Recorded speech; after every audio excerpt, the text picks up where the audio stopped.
Fala galera, tudo bem com vocês? Mais uma vez, professor Thiago Henrique.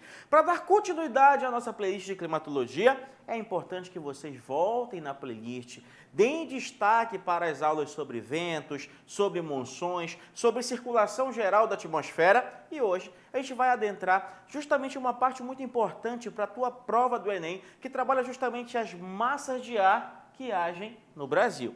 Lembrando que temos várias massas de ar que agem pelo mundo, mas falando-se especificamente do Brasil, vamos destacar 5 massas de ar. E logicamente que nesse início eu preciso saber definir o que é uma massa de ar. E por definição, a massa de ar vai ser um corpo que apresenta características homogêneas relacionadas à pressão, temperatura e à quantidade de vapor d'água presente nela. E claro, essa massa de ar, ela vai trazer características do local de onde ela se origina para onde ela se desloca. Então ela vai, por exemplo, se for uma massa fria, trazer friagem para a região para onde ela se desloca. Se for uma massa quente, ela vai aumentar as temperaturas na região para onde ela se desloca.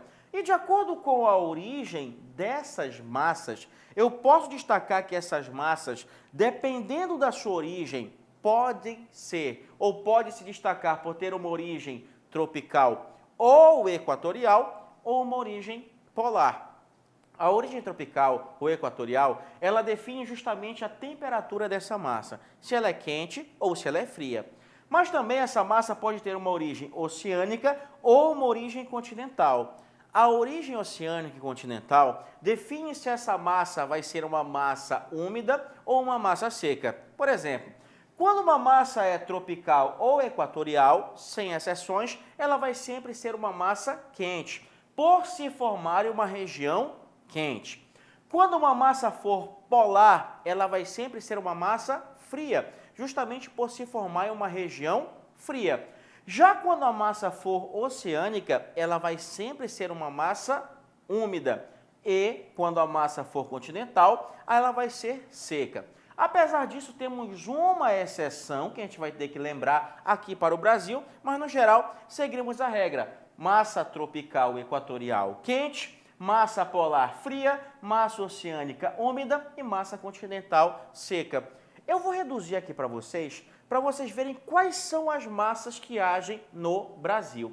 E para falar das massas que agem no Brasil, destacamos 5 massas, de acordo com as suas origens e de acordo com as suas características. A primeira massa de destaque está justamente aqui, ó. As massas que agem no Brasil: massa tropical atlântica. Tropical atlântica, origem tropical e origem atlântica. A segunda massa, massa equatorial atlântica, origem equatorial e origem atlântica. Daqui a pouco a gente coloca as características dessas massas. Massa equatorial continental. Eu coloquei um asterístico justamente para a gente destacar uma informação importante sobre essa massa. Massa tropical continental e também temos aqui a massa polar atlântica. É bem possível que, em caso de prova, apareça para vocês somente as siglas MTA, MA, MSC, MTC e MPA. Mas o mais importante para entender a dinâmica das massas é compreender justamente a característica delas, já que elas vão levar essas características da sua origem para o local onde se destinam. Então, para a gente iniciar, olha lá, se é tropical, é quente. Se é atlântica, é úmida. A massa tropical atlântica, ela vai ser uma massa quente e úmida. Se é equatorial, é quente. Se é atlântica, é úmida. A massa equatorial atlântica vai ser uma massa quente e úmida. Se é equatorial, é quente. Se é continental, é seca. Mas calma, lembra que essa massa representa para nós a exceção. Então, a massa equatorial continental, ela vai ser a nossa exceção. Justamente porque essa massa deveria ser uma massa seca. mas pelo fato da sua origem ocorrer na região amazônica, na região de intensa evapotranspiração, que produz os rios voadores e a bomba biótica de umidade, nós temos aqui uma massa que recebe a umidade da Amazônia e mesmo sendo continental, ela vai ser uma massa quente e úmida. Mas, claro, há uma dependência muito grande da floresta para a manutenção dessa umidade. E temos também a massa tropical quente, continental seca. No caso, a massa tropical continental é quente e seca. E a única massa fria que age no Brasil é a massa polar atlântica. Nesse caso, polar fria, atlântica úmida. Agora, dois asteriscos para trabalhar uma questão importante.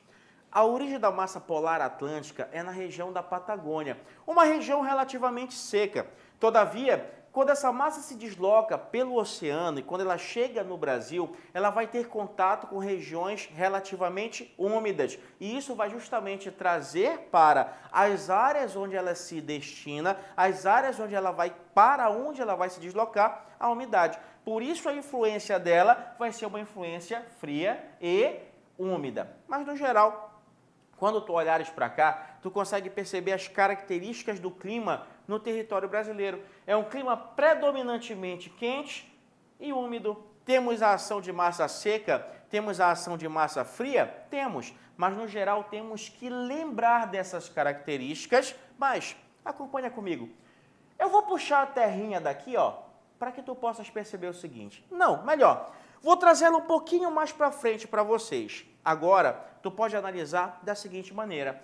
Repara comigo aqui que nós temos inicialmente que identificar onde cada uma dessas massas se origina. Por exemplo, aqui nós temos a ação das massas no período de verão, no Brasil. Verão, um período mais quente, onde temos a ação da MEA, lembra?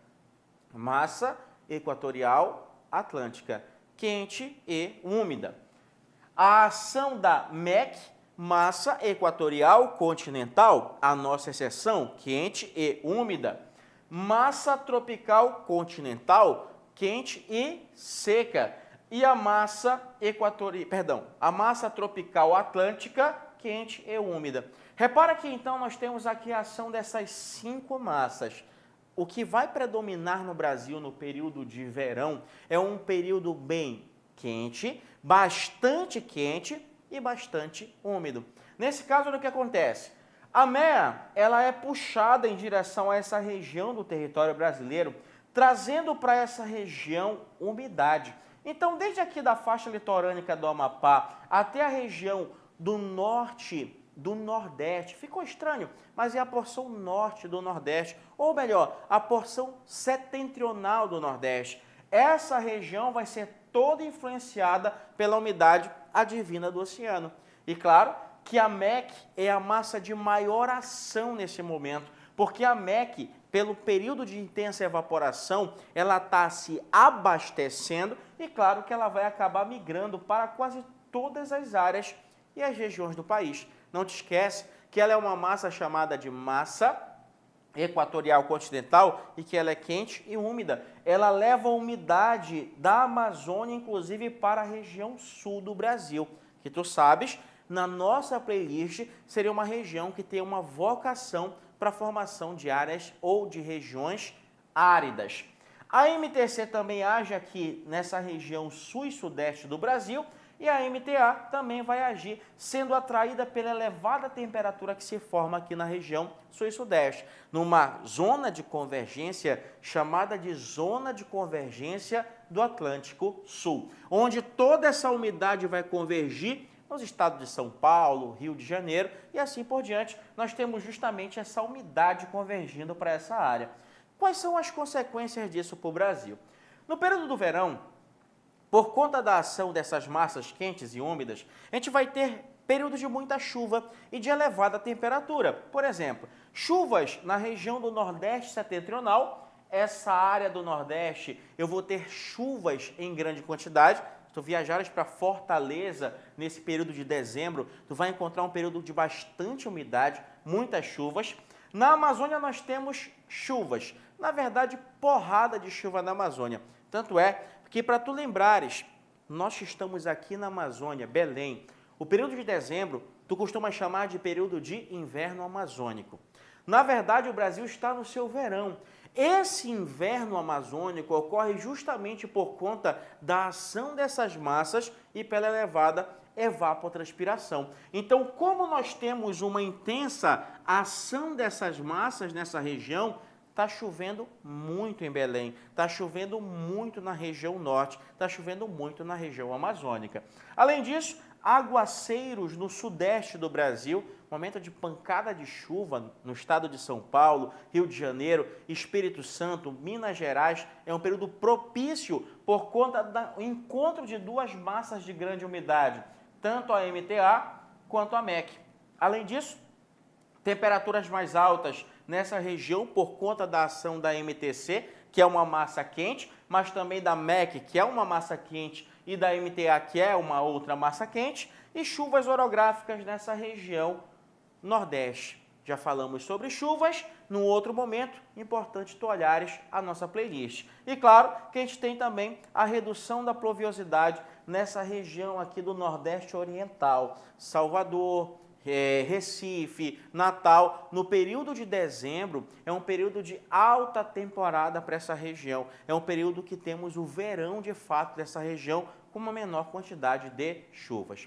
Mas, como tu percebeste, no período de verão, 4 massas agiram no Brasil. Uma não agiu. A massa fria não chegou a agir no Brasil. Aí tu pode te perguntar, Tiago, qual é o período que essa massa fria vai agir no território brasileiro? Justamente quando nós saímos do período de verão e entramos no mês de junho no inverno. E quando tu entra no inverno, nós vamos ter a ação principal da MPA. Ela nasce nessa região mais ao sul da América do Sul. Ela é uma massa fria e úmida. Essa massa fria e úmida se desloca por quase todas as regiões do Brasil, tá? Inclusive no sul do Brasil, vai chegar à região nordeste do Brasil e até mesmo na Amazônia, reduzindo temperatura, produzindo friagem e produzindo um sistema de alta pressão. Lembra? Sistemas de alta pressão são anticiclônicos, são responsáveis pela formação de períodos de estiagem.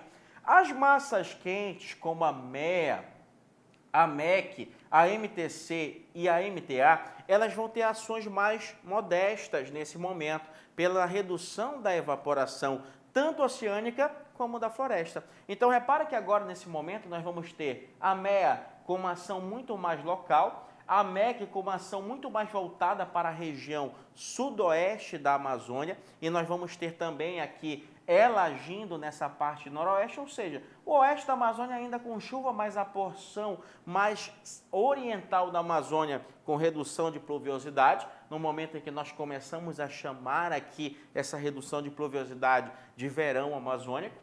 A MTC quase não entra, quase não age no Brasil, ela acaba em alguns momentos conseguindo adentrar nessa região do Mato Grosso do Sul, formando um período de redução muito drástica nesse caso, de mudança da temperatura, não falando de redução, mas nesse caso uma mudança muito drástica, que é justamente um período em que as temperaturas elevam-se, fica um período mais quente, mesmo estando no inverno, e a MTA, que age e se encontra com essa massa polar atlântica nessa região. Lembra? O encontro de massas provoca ou produz chuvas frontais. Então, as consequências dela para o Brasil.